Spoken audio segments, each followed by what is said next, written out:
Welcome back to Money Mondays. My name is Abram Mitchell, your amazing host. And the purpose of this show is to get you up and on the go. We want you to control your life. We want you to have a money mindset. And we want you to start the week ready to get at it. So last week we talked about controlling your life and knowing your purpose, and once you know your purpose, getting rolling and getting started, not waiting on it. So controlling your life. And this week we want to talk about how to make some money. We're going to get into how to make some money, and I'm going to tell you how I make money, because why would I try to veer you somewhere else first?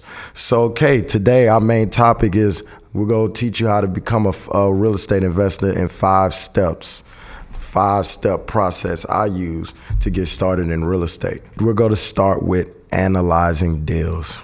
Because how can you start in real estate if you don't even know how to value a deal? So that's the first thing you should learn if you want to get into this game. You want to know how to analyze the deal. If you get into stocks, you need to know how to analyze businesses, analyze the companies, so you know that you're buying it at the right price. So same thing with real estate. You want to analyze the asset before you purchase it to make sure that you're buying it low so you can sell it high. Some key terms you need to know when analyzing deals. First term, comparables, comps. Comps, short for comparables, and that's the terms you'll hear when someone is analyzing a piece of property. You'll hear them say that we're comping this property. When we're running comps, we're looking to get, you'll hear the term ARV. ARV stands for after repair value. Different ways that you hear someone express the ARV, they'll say retail or market value, all the same thing. Retail, market value, ARV, all means the after repair value and what the property is worth once it's all done up and ready to hit the market. So how do you get the ARV? You run comps, comparables on properties. So I want to kind of deep dive into how you begin running, how you run comparables and the details that you're looking to find on these properties when you're comparing them. So first things first is when you're comping properties, you want to make sure that you're getting as close as possible, apples to apples. What I mean by that? So if you have a 3-bedroom, 2-bathroom property with 1,000 square feet, then you want to compare it to 3-bedroom, 2-bathroom properties that are 1,000 square feet. You're not going to compare a 3-bed, 2-bath, 1,000 square foot property to a 4-bed, 4-bathroom, 4,000 square foot mansion. You're not going to compare a 5'8" running back to a 6'2" running back.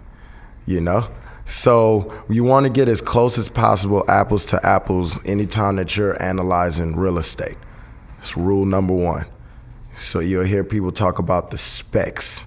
When you hear someone talking about the specs, they're talking about the beds, bathrooms, square footage.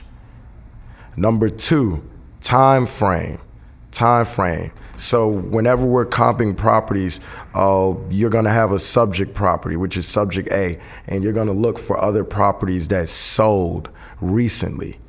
So that brings us to time frame. Whenever you're going to compare a property to your subject property, you want to look for homes that sold within the last 3 to 6 months, as close as possible. So if you had a property sold last week, you want to use that. But you don't want to go too far past 6 months. What I mean by that, you don't want to comp a property with another one that sold over a year ago. Because anyone that's in real estate, a real estate investor, they know that this market changes a lot. 3 months is considered eternity in real estate. Just to give you some stats, where we're at in Nashville, you can have a property worth $100,000 at the beginning of the month, and at the end of the month, it could be worth $110,000. Because the appreciation, the market is appreciating very quickly. It changes a lot. So time frame is very important when comping properties. So again, number 1, you want to make sure you're as close as possible, apples to apples on the specs. Number 2, you want to make sure you're within that time frame. 3 to 6 months, or as close to the present time as possible. And that's because the real estate market changes a lot. So number 3, very important when comping properties is conditions. You want to make sure that when you're comparing 2 different properties, that they're somewhat in the same condition wise, as far as how old they are. Like, you don't want to compare a 1920s built property with a 2005 built home. Because obviously, those are 2 different assets. You want to stay within a 10-year time frame. Stay within 10 years, you'll be good. Platforms. I want to go over some platforms that are good to use when comparing properties. Of course, starting off, I'm pretty sure everyone's heard of Zillow, and I don't know how comfortable I feel shouting out Zillow right now after that news of them losing $1 billion in 6 months purchasing properties. But Zillow is a good platform to use when analyzing deals because it gives you information. So you could literally just type in Zillow and go put whatever property address in, and it's gonna shoot that property out to you and give you the beds, baths, square footage, and Zillow has their little estimate at the bottom. Don't just stick to that Zestimate. We don't, stick to the Zestimate. That doesn't mean, if Zillow estimates the property is worth $200,000, that doesn't mean, hey, my property is worth $200,000. Hence, Zillow just lost $1 billion buying properties, so their estimate might not be all that reliable. So we go off of real numbers. So what Zillow does do is they show you when properties sold, the price that they sold at, and again, the beds, baths, and square footage. That's all we need when we're comping properties. So Zillow is a good tool to use, a good free tool to use. Redfin, same thing. They give you some comparables. It's a platform like Zillow. If you want to spend a little bit of money, PropStream is a very good tool. It gives you basically, I'm not going to say MLS data, but it's probably the best thing you could get to MLS data. And then that brings me to the MLS, the multiple listing service.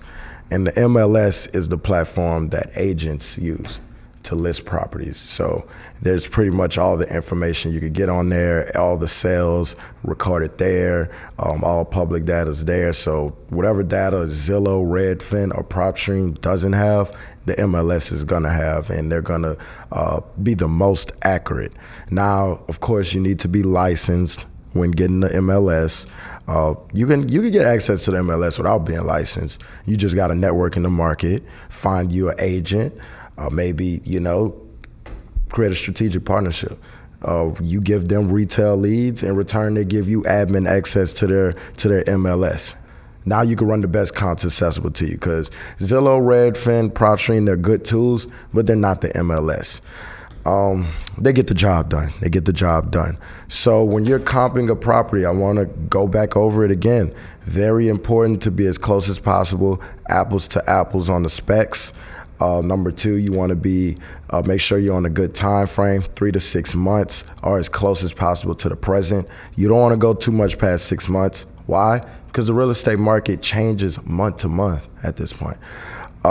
Number 3, you want to consider the conditions of the property. You want to make sure that you don't want to compare a property that looks like it's been lived in hard, like, bust up walls, needs to be repainted, leaks in the roof, to a property that's basically brand new.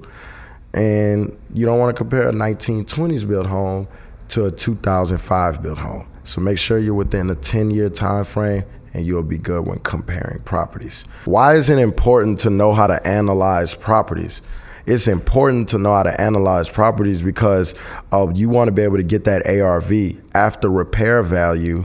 And once you get the after repair value, then you're going to reverse engineer that number to know what you're going to purchase it for, to get a good, return on your money.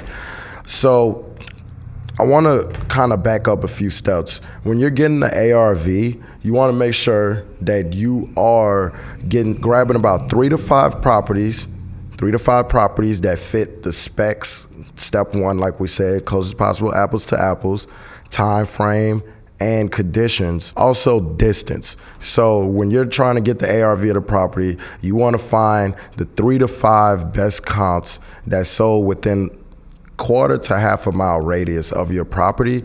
Once you get those 3 to 5 properties, you just find the average. So let's use easy numbers. If you find 3 properties that sold for $100,000, the average is $100,000. So your property's estimated ARV is $100,000. So of course, everything isn't going to be, as perfect and clean cut as that. But when you're comping properties, you want to make sure you find the average of the 3 to 5 properties that is close as possible, apples to yours, sold in a reasonable time frame, within a quarter-mile radius, and similar conditions. And that's, about what you need when analyzing deals. You're not going to learn how to do this in a day or 2 or a week. Analyzing deals is like experience, you get better with experience. So you're going to analyze some deals wrong before you analyze them right, So you get better. Comping is like wine. You get better with time. So the longer you do it, the more properties, the more different locations and areas of your market that you learn, you're going to get better with comping and analyzing deals. But that's your first step that you need to learn if you want to get into the field of real estate. If you want to wholesale, if you want to flip deals, if you want to build ground up, or buy and hold and rent, you have to know how to analyze deals. Step 2, lead generation. You have to have leads. You got to have a bucket to grab from. If you don't have leads, that's like telling somebody to go drive a car without gas. So you need to know how to generate leads, generate people to talk to whenever you're trying to get deals. So how do you generate leads? There's multiple ways you generate leads. Free way is hop in your car, drive for dollars. I push this to a lot of people. I push this to anyone that asks me how to get into real estate, because one, real estate is a touch feel thing. You're buying buildings, it's brick and mortar. So you have to actually see what you're purchasing. And if you're green and never analyzed deals, never estimated repairs, then I advise you get out, hop in the car, or walk, use your feet, and look at what's going on in the market. When you hop in the car and start driving for dollars, if you don't know what driving for dollars is, it's just literally, again, hopping in your car and driving for dollars. When you find a property that looks like it has high weeds or missing shingles, or just a abandoned property that looks like it needs a little bit of love, write that address down. And now we're building a list to start marketing to. But I don't want to get too far ahead. But driving for dollars is a free way to start generating leads. Back to what I was saying, when you drive for dollars and you get out in these neighborhoods, you'll start noticing people tearing homes down, building new. You'll see people out rehabbing homes. You'll start noticing a lot of stuff that you were already seeing. Because now you're looking to make some money. You decide you wanted a Tesla, and all of a sudden, all you see is Teslas when you're driving around. Well, it's not because there's more Teslas, it's just because now you're set on looking for a Tesla because you want one. So you're gonna notice pretty much every Tesla that drives by you. Same thing with real estate. Now you done made a decision to become an investor. So when you hop in the car and start driving for dollars, you're gonna notice, they're building a lot over here. They're rehabbing a lot over here. And you're gonna start piecing things together and knowing the market. So number 1, driving for dollars, completely free. Number 2, you could go to listsource.com and pay for a list. And, if you got a problem with paying for a list, then you don't need to be here watching this podcast and trying to make money, because you got to spend a little bit at least to make something. You got to spend a little bit. And again, ListSource, very simple platform. I actually have a video on my YouTube explaining how you use ListSource. We're not gonna get into that today, but it's literally you go to that platform and you could niche down the list and put certain property characteristics in, pull raw data, and once you get that raw data, you start marketing to it. Another way that you could generate leads is basically referral based. You're networking with people in the market. You're going to real estate meetup events, REINs. How you find those? Just type in Google, real estate meetups. Go on Facebook, type in Nashville real estate groups. If you're in Atlanta, type in Atlanta real estate groups. Go on Google. Point is, when you type that in, it's somewhere on the internet. They're gonna be pulling up, just start clicking and reading, and you'll start figuring stuff out. But the point is, you want to get out there, find where these meetups are, because they're going on in your backyard. Start going there, letting people know, hey, I'm looking for homes. I'm looking to buy properties, and people always got deals, especially at those meetups. The number one thing investors love to talk about is how they making money. They love to. So you just get in there and build a little bit of rapport with them. They'll start talking about deals they have. You'll come across some wholesalers, and they'll have some deals in their pipeline, and those are leads for you. Those are leads. So driving for dollars, pulling the list off ListSource, networking with people. We spoke about the platform PropStream that you could use to analyze deals, but you could also use that same platform to generate lists. So PropStream, it costs about $110 a month. If you can't find a way to make $110 a month, then you don't need to be focused on trying to make $10,000, $20,000, $30,000 a month. That's just facts. But that platform, you're able to pull lists just kind of like ListSource. You're able to put in certain characteristics and pull a list from that platform. So that's 4 steps right there to start generating leads. There's a lot more, but start small before you try to expand too wide. You want to focus on applying these steps that we're talking about. Focus on applying them, taking action. Sunday night, getting ready for Monday morning.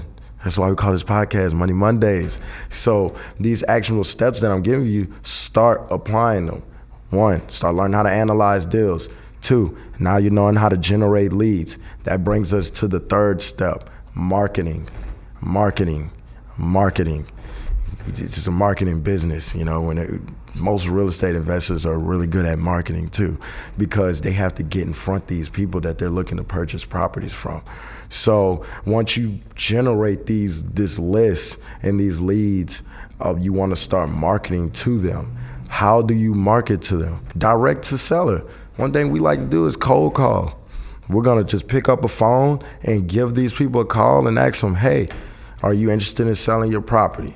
Of course, it's not, that simple. We do have scripts on it, but the point is we're calling direct to seller and we're asking you, hey, are you interested? The people that say yes, we begin to follow up with them. The people that say no, we still call them, just not as often as the people that say yes or maybe. The point is we're marketing to these leads, and now we're starting to create that interest and know who could be a potential deal for us 60 to 90 days from now. The reason I say that is because that's the time frame most of your sellers are on. But cold calling, that's one way to market to sellers. 2, SMS, text. You can literally use that same list that you pulled from ListSource and text, send messages to those leads, ask them if they're interested in selling. The people that say they are, you begin that follow-up process. You could do RVMs, ringless voicemails, where you're dropping a pre-recorded voicemail into their phone, their voicemail box, ask them if they're interested in selling. Again, you're creating that interest, and then you're gonna start following up with those sellers from there. Notice you hear me keep saying the word follow-up. So it's very important. I'm not gonna keep saying it if it's not. A lot of the money is made in the follow-up here. So yeah, cold calling, texting, RVM. You can send direct mailers. That same list, you'll have the mailing address of these owners on there, and you could use a mailing service and send direct mails to these owners. I'll tell you, homeowners love handwritten mail too. Now the direct mail game, it could get expensive. It definitely takes a lot of follow-up, but it's effective. Pretty much everything is effective, People always tend to ask me like, hey, what marketing techniques should I do first, or how many marketing techniques should I be doing? And I always tell those people that you should get good at going deep into one marketing technique before you expand to others, because the point is they all work, but they're gonna work as good as you work them. So I definitely advise, between cold calling, texting, direct mail, or RVM, you pick one, maybe two if you just, got to be a little bit more advanced than everyone, but pick 1 to 2 of those that you're going to really get good at and, kind of perfect it, become an expert at cold calling, texting, or whatever platforms that marketing techniques you choose to use first, because then it'll be easier to scale to other techniques. Step 4 is negotiating. You gotta be able to negotiate. You're producing all these leads, analyzing all these properties, marketing to them, and now you gotta close the deal. Got to be. You can't get friend zone now. Can't get friend zone, because you get friend zone, you'll be sitting there putting a lot of work in and never buying a house. Jeff and Julia back there laughing. Well, okay, negotiating is very important because this the sauce. This is how you get the contract signed, So whenever you get those leads and you get people that are interested, you put them on this follow-up system. And when you're on the phone with them and you're talking to them and trying to get their property at a good price, throughout that process, you're building rapport. That's about 80% of it. You're finding out why they're motivated, why they might be motivated to sell. The better you are at building rapport and finding what makes that seller tick, what's their motivation, the best prices you're gonna get. So negotiating is very important, and it's like analyzing deals. You get better with time. You get better the more you do it. So you gotta break those fears. I know sometimes it's hard. So you pick up the phone and talk to somebody that you don't even know, and you're talking about something that you're newer to, real estate, analyzing deals, and you could be a little nervous. But you get better by keep doing it. When I started, I sucked. It's just plain and simple. I was calling people, asking them, "Hey, you ready to sell your house?" And they'll be like, "How much?" And I'll be like, 50,000.